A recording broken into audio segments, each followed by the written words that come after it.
नमस्कार, मैं हूं अंकुर और आप देख रहे हैं सत्य हिंदी का न्यूज बुलेटिन। एक नजर अब तक की सुर्खियों पर। पीएम मोदी हाल ही में अनंत अंबानी के स्वामित्व वाले वंतारा गए थे, जिसके बाद बाकी सारे सेलिब्रिटी और चर्चित लोग चर्चा करने लगे। इसके बाद वंतारा काफी ज्यादा चर्चा में आ गया, लेकिन अब अनंत अंबानी फंसे हैं साउथ अफ्रीका में। दरअसल दक्षिण अफ्रीका में जानवरों के हितों के लिए काम कर रहे सहयोगी network wild life animal protection forum of south Africa ने वंतारा को निर्यात किए जाने वाले तेंदुए, चीता, बाघ और शेरों की बड़ी संख्या पर चिंता जताई है। विशेषज्ञों ने वंतारा के स्थान की सूटेबिलिटी के बारे में भी चिंता जताई है, क्योंकि गुजरात जहां 3000 एकड़ में वंतारा स्थित है, वो क्षेत्र देश के कई इलाकों की तुलना में अधिक गर्म है और चिड़ियाघर में रखी गई कई प्रजातियों के लिए ये क्षेत्र सूटेबल नहीं है। बता दें, WAPFSA यानी wild life animal protection forum of south Africa 30 दक्षिण अफ्रीकी संगठनों का एक गठबंधन है जो जंगली जानवरों की सुरक्षा और उनके प्राकृतिक वातावरण को संरक्षित करने जैसे मामलों पर सरकार के साथ काम करता है। इसके साथ ही संगठन ने 6 मार्च को दक्षिण अफ्रीकी पर्यावरण मंत्री डियोन जॉर्ज को इसको लेकर पत्र लिखा है। पत्र में WAPFSA ने जंगली जानवरों की विभिन्न जीवित प्रजातियों की बड़ी मात्रा के बारे में चिंता उठाई, जिन्हें वंतारा आयात किया जा रहा है। वंतारा की साल 2023-24 वार्षिक रिपोर्ट के अनुसार दक्षिण अफ्रीका से 56 चीते वंतारा लाए गए थे। पत्र में कहा गया है कि हमने भारत को निर्यात किए गए 12 चीतों के संबंध में सभी जरूरी चिंताओं और तर्कों को उठाया है। हम ये भी सवाल करते हैं कि दक्षिण अफ्रीका में 56 चीते कहां से निर्यात किए गए थे। संगठन ने जानवरों को किसी तरह का नुकसान न पहुंचे, ये सुनिश्चित करने के लिए एक स्वतंत्र वैज्ञानिक जांच की अपील की है। महाराष्ट्र की फडणवीस सरकार ने सोमवार को विधानसभा में 2025-26 के बजट को पेश किया। वित्त मंत्री और डिप्टी सीएम अजित पवार ने राज्य सरकार की नई योजनाओं के साथ साथ कई पुरानी योजनाओं के विस्तार की भी घोषणा की। इस बजट में एक प्रमुख घोषणा लाडकी बहन योजना के बजट में कटौती से जुड़ी हुई है। इसे लेकर काफी विवाद हो सकता है। बता दें, पिछले वर्ष 2024-25 के लिए इस योजना के लिए 40,000 करोड़ रुपए का बजट डिसाइड किया गया था, जबकि इस साल इसे घटाकर 10,000 करोड़ रुपए कम कर दिया गया। बता दें, विधानसभा चुनाव के दौरान इस योजना को एक अहम मुद्दा बनाया गया था, जिसके चलते ये फैसला काफी महत्वपूर्ण हो गया है। वित्त मंत्री अजित पवार ने इस बजट में बताया कि जुलाई 2024 से अब तक लाडकी बहन योजना के तहत कुल 33,232 करोड़ रुपए खर्च किए गए हैं और इससे राज्य भर के 2.53 करोड़ लाभार्थियों को लाभ हुआ है। प्रारंभिक अनुमान के अनुसार इस योजना के लिए 2024-25 के वित्तीय वर्ष में 46,000 करोड़ रुपए का बजट तय किया गया था, लेकिन अब उसे घटाकर 36,000 करोड़ रुपए कर दिया गया है। ये बदलाव ऐसे समय में हुआ है जब राज्य सरकार पर पहले से ही योजनाओं के प्रभावी लागू होने को लेकर दबाव था। मालूम हो, इस योजना पर नितिन गडकरी भी सवाल उठा चुके हैं, विपक्ष भी उठा चुका है। उन्होंने यहाँ तक कहा था कि इस योजना से बाकी योजनाएं मुसीबत में आएंगी। हालांकि चुनाव के दौरान तो इस योजना को बढ़ा चढ़ाकर पेश किया गया था, लेकिन जीत के बाद योजना से महिलाओं के नाम हटाए जाने लगे और अब बजट में भी कटौती कर दी गई है। छत्तीसगढ़ के पूर्व मुख्यमंत्री भूपेश बघेल के आवास पर सोमवार की सुबह ईडी ने छापेमारी की।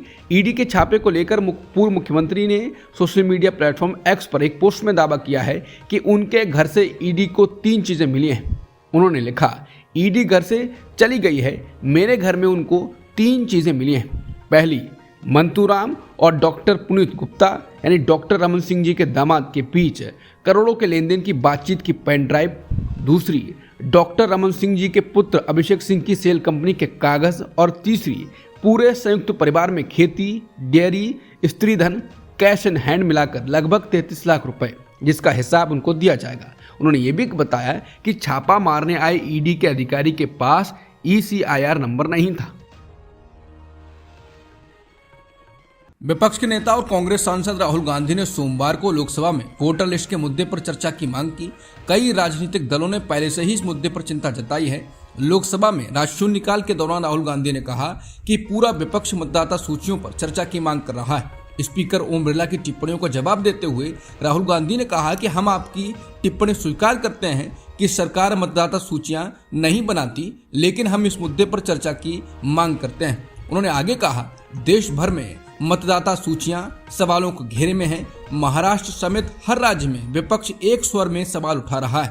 राहुल ने कहा कि महाराष्ट्र की वोटर लिस्ट में गड़बड़ियों को लेकर मेरी प्रेस कॉन्फ्रेंस को 1 महीने से अधिक हो गया है, मगर पारदर्शिता को लेकर चुनाव आयोग से हमने जो मांगे की थी वो अब तक पूरी नहीं की गई हैं। सवाल आज भी वैसे ही बने हुए हैं। अब वोटर लिस्ट में डुप्लीकेट नामों के लिए नए सबूत सामने आए हैं, जिससे और भी नए और गंभीर सवाल खड़े हो रहे हैं। लोकतंत्र और संविधान के मूल्यों की रक्षा के लिए ये चर्चा बहुत जरूरी है।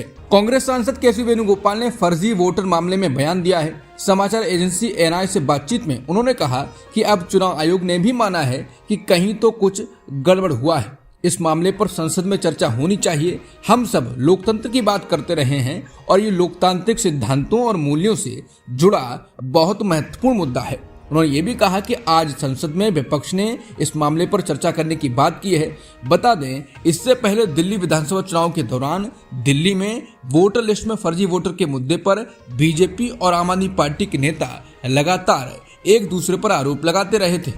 कांग्रेस नेता राहुल गांधी ने फर्जी वोटर लिस्ट मुद्दे पर संसद में चर्चा की मांग की। इसके बाद अब बीजेपी सांसद और यूपी के पूर्व डिप्टी सीएम दिनेश शर्मा ने फर्जी वोटर लिस्ट मुद्दे पर बात करते हुए कहा वो महाराष्ट्र हार गए, वो हरियाणा हार गए और अब वो उत्तर प्रदेश के उपचुनाव भी हार गए। अब उनको ये भी पता है कि उनके कृत्यों के कारण वो बंगाल भी हार जाएंगे।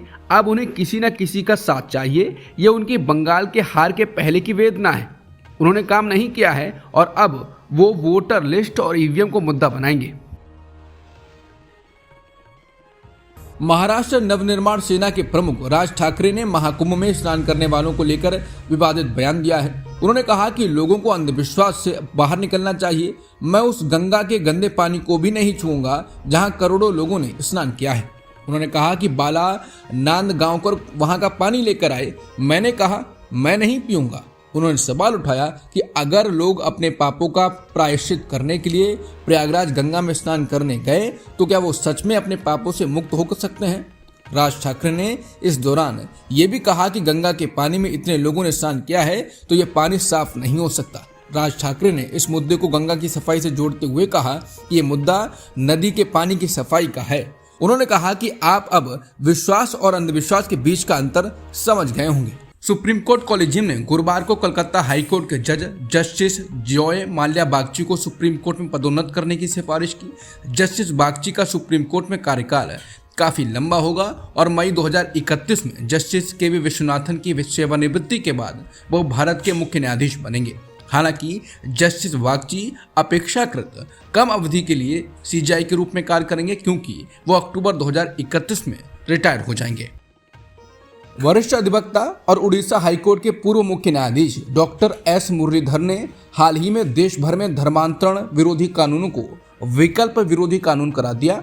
28 फरवरी को धर्मांतरण विरोधी कानूनों पर आयोजित एडीएफ इंडिया पैनल चर्चा में बोलते हुए उन्होंने ऐसे कानून में अंतर्निहित दोष को रेखांकित किया जो ये मानता है कि कोई भी धार्मिक कन्वर्जन किसी तरह की धमकी का नतीजा है। मुरलीधर ने इस बात पर प्रकाश डाला कि कानून में सबूत का बोझ धर्मांतरण करने वाले व्यक्ति पर नहीं बल्कि उस व्यक्ति पर डाला गया है जिस पर आरोप लगाया गया है। उन्होंने कहा ये धर्मांतरण विरोधी कानून जबरन धर्मांतरण के खिलाफ कानून नहीं है, बल्कि ये चुनाव की स्वतंत्रता के खिलाफ कानून है। इन सभी कानूनों में ये धारणा है कि अगर किसी खास धर्म से जुड़ा या उसमें जन्मा कोई व्यक्ति किसी दूसरे धर्म को अपनाने का फैसला करता है तो ऐसा फैसला किसी तरह की धमकी के कारण ही हुआ होगा। ये बुनियादी धारणा बताती है कि कानून सबूत का बोझ उस व्यक्ति पर क्यों डालता है जिस पर किसी दूसरे व्यक्ति की इच्छा के खिलाफ धर्मांतरण का आरोप है। बार एंड बेंच की रिपोर्ट के मुताबिक उन्होंने कहा कि इसका लक्ष्य दलित भी हैं। भारत के पड़ोसी मुल्क बांग्लादेश में शेख हसीना सरकार गिराने के बाद से हालात अब तक सामान्य नहीं हो पाए हैं। बांग्लादेश से हर दिन माइनॉरिटीज के साथ पक्षपात के अलावा तमाम तरह की हिंसा और लूट की खबरें आ रही हैं। अब ढाका यूनिवर्सिटी की महिला छात्राओं ने देश में हो रही हिंसा के खिलाफ प्रदर्शन किया है। ढाका में हुए प्रदर्शन का हिस्सा रही ढाका यूनिवर्सिटी के विमेन एंड जेंडर डिपार्टमेंट की स्टूडेंट जरिन राफिया ने मीडिया से बातचीत में कहा, हम यहाँ पूरे देश में हो रही हिंसा के खिलाफ प्रदर्शन कर रहे हैं, खासतौर पर महिलाओं के खिलाफ हो रही हिंसा। इस महीने इंटरनेशनल महिला दिवस मनाया जा रहा है, लेकिन हमने देखा है कि महिलाओं के खिलाफ हिंसा बहुत लंबे समय से चल रही है। उन्होंने आगे कहा कि हम लंबे समय से चुप हैं और हिंसा को सामान्य बना दिया गया है। हमने हिंसा का विरोध करने या उसे समाप्त करने के लिए सरकार द्वारा उठाए गए किसी भी प्रत्यक्ष कदम को नहीं देखा है। हम एक्शन चाहते हैं। जरीन रफिया आगे कहती हैं कि हमें समाज के हर हिस्से में सुधार की जरूरत है और हमने बलात्कार की परिभाषा बदलने की सिफारिश की है। छात्राओं ने कहा कि हमने मांग की है कि धर्म का उपयोग महिलाओं के विरुद्ध हिंसा को सामान्य बनाने या उसे कायम रखने के लिए एक उपकरण के रूप में नहीं किया जाना चाहिए। जम्मू कश्मीर के गुलमर्ग में फैशन शो पर जम्मू कश्मीर के विपक्ष के नेता और बीजेपी के विधायक सुनील शर्मा ने प्रतिक्रिया दी। उन्होंने जम्मू कश्मीर के मुख्यमंत्री उमर अब्दुल्ला पर निशाना साधते हुए कहा कि ऐसा कैसे हो सकता है कि आपके रिश्तेदारों के होटल में इतना बड़ा समारोह हो रहा हो और आपको नहीं पता हो।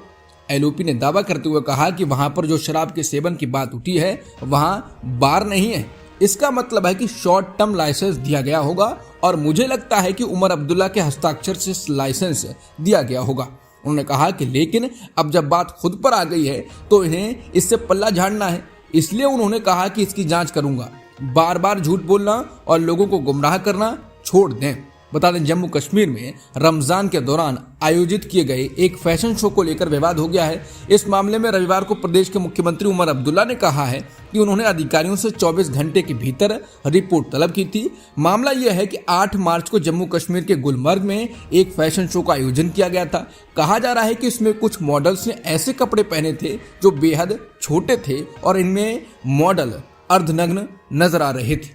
लोकसभा में केंद्रीय शिक्षा मंत्री धर्मेंद्र प्रधान द्वारा तमिलनाडु के सांसदों के बारे में की गई विवादास्पद टिप्पणी पर अब तमिलनाडु के मुख्यमंत्री एम.के. स्टालिन बोले हैं। एम.के. स्टालिन ने जानना चाहा है कि क्या प्रधानमंत्री मोदी राज्य के लोगों का अपमान करने वाली टिप्पणियों को सही मानते हैं। उन्होंने कहा कि केंद्रीय शिक्षा मंत्री धर्मेंद्र प्रधान जो खुद को राजा मानते हैं और अहंकार से बोलते हैं, उन्हें अपनी जुबान पर काबू रखना चाहिए। आप जो तमिलनाडु को फंड ना देकर हमें धोखा दे रहे हैं, क्या आप कह रहे हैं कि तमिलनाडु के सांसद असभ्य हैं। आईपीएल के संस्थापक ललित मोदी के लिए नई मुसीबत खड़ी होने वाली है। दरअसल वानुआटू के पीएम जोथम नापत ने नागरिकता आयोग को ललित मोदी का पासपोर्ट रद्द करने का आदेश दिया है। ये निर्देश ललित मोदी द्वारा लंदन में भारतीय उच्चायोग में अपना भारतीय पासपोर्ट सरेंडर करने के लिए आवेदन देने के कुछ दिनों बाद आया है। पीएम ने कहा कि मैंने नागरिकता आयोग को निर्देश दिया है कि वो ललित मोदी का वानुआटू पासपोर्ट तुरंत रद्द कर दें। फिल्मी सितारे, अरबपति व्यवसायी और नेता जल्द ही उनके लिए बने एक अलग टर्मिनल से उड़ान भर सकेंगे। दस्तावेजों से पता चलता है कि नवी मुंबई अंतर्राष्ट्रीय हवाई अड्डे के विस्तार के अगले चरण में एक अलग टर्मिनल बनाने की योजना है जो नए हवाई अड्डे के कमर्शियल इनॉग्रेशन के बाद शुरू होगा। दरअसल नवी मुंबई एयरपोर्ट फिल्मी सितारों, उद्योगपतियों और बड़े राजनेताओं के लिए एक अलग टर्मिनल बनाने की योजना पर काम कर रहा है। इस टर्मिनल का इस्तेमाल सिर्फ और सिर्फ एयरपोर्ट ऑपरेटर की ए लिस्ट में सेलिब्रिटी ही कर सकेंगे, जिसके बाद कहा जा रहा है कि ये कुत्तों और भारतीयों को अनुमति नहीं का 2025 का वर्जन है। यूक्रेन के अधिकारियों ने शनिवार को कहा कि रूस ने उनके देश में अलग अलग जगहों पर हमले किए हैं। शुक्रवार के बाद से हुए इन हमलों में कम से कम 25 लोगों की मौत हुई है। इन हमलों में से सबसे घातक हमला शुक्रवार की देर रात को दोनेत्स्क के शहर डेप्रोपिलिया में हुआ था। स्थानीय अधिकारियों के मुताबिक इस रूसी हमले में कम से कम 11 लोगों की मौत हुई और 40 लोग घायल हुए हैं। घायलों में 6 बच्चे भी शामिल हैं। इन हमलों के बाद पोलैंड के प्रधानमंत्री डोनाल्ड टस्क ने कहा, जब कोई बर्बर लोगों को शांत करने की कोशिश करता है तो ऐसा ही होता है। अमेरिका के विदेश मंत्री मार्को रूबियो मंगलवार को सऊदी अरब पहुंचने वाले हैं, जहां उनकी यूक्रेन के अधिकारियों के साथ बातचीत होनी है। रूबियो लंबे समय से यूक्रेन युद्ध को जल्द खत्म करने की बात कर रहे हैं। पिछले साल नवंबर में ट्रंप की चुनावी जीत के बाद उन्होंने कहा था, हम सच में चाहते हैं कि यह युद्ध जल्दी खत्म हो, लेकिन इसके लिए कुछ बहुत मुश्किल फैसले लेने होंगे। रूबियो पहले भी कह चुके हैं कि इस पर यकीन नहीं किया जा सकता है कि यूक्रेन की सेना पूरी तरह से रूसी सेना को हरा देगी। पिछले साल उन्होंने यूक्रेन को मिलने वाली $6 अरब की सैन्य मदद के खिलाफ वोट किया था। रूबियो ने कहा कि मुझे लगता है कि यूक्रेन के लोगों ने रूस के खिलाफ बहादुरी और मजबूती दिखाई है, लेकिन जो मदद हम यूक्रेन को दे रहे हैं वो एक ऐसे युद्ध को बढ़ा रही है जो किसी नतीजे पर नहीं पहुंच रहा है। इस युद्ध को जल्द खत्म करना जरूरी है, नहीं तो यूक्रेन 100 साल पीछे चला जाएगा। दुबई में भारत ने न्यूजीलैंड को हराकर आईसीसी चैंपियंस ट्रॉफी का खिताब जीत लिया। इसके बाद कई सीनियर क्रिकेटर्स के रिटायरमेंट की अफवाह फैलाई गई। इसी अफवाह में रविंद्र जडेजा का नाम भी शामिल है। इस अफवाह को हवा तब और मिली जब जडेजा ने ओवरों का कोटा खत्म किया तो विराट कोहली ने उन्हें गले लगा लिया। इसके बाद सोशल मीडिया पर कुछ अटकलें लगने लगी कि ये जडेजा का आखिरी वनडे मुकाबला है। जडेजा पहले ही T20 इंटरनेशनल से संन्यास ले चुके हैं। अब रविंद्र जडेजा ने अपने रिटायरमेंट की खबरों पर लगी अटकलों पर चुप्पी तोड़ी। उन्होंने अपने इंस्टाग्राम अकाउंट पर रिटायरमेंट की खबरों को लेकर स्टोरी पोस्ट की है। उन्होंने लिखा, बेवजह की अफवाहें न फैलाएं, धन्यवाद। बता दें, इससे पहले रोहित शर्मा भी कह चुके हैं कि वो रिटायरमेंट नहीं ले रहे हैं। अब तक की सुर्खियों में इतना ही। बाकी खबरों के लिए बने रहिए सत्यहिंदी.com के साथ। Copyright disclaimer under Section 107 of the Copyright Act 1976. Allowance is made for fair use for purposes such as criticism, comment, news reporting, scholarship, and research. Fair use is a use permitted by copyright statute that might otherwise be infringing.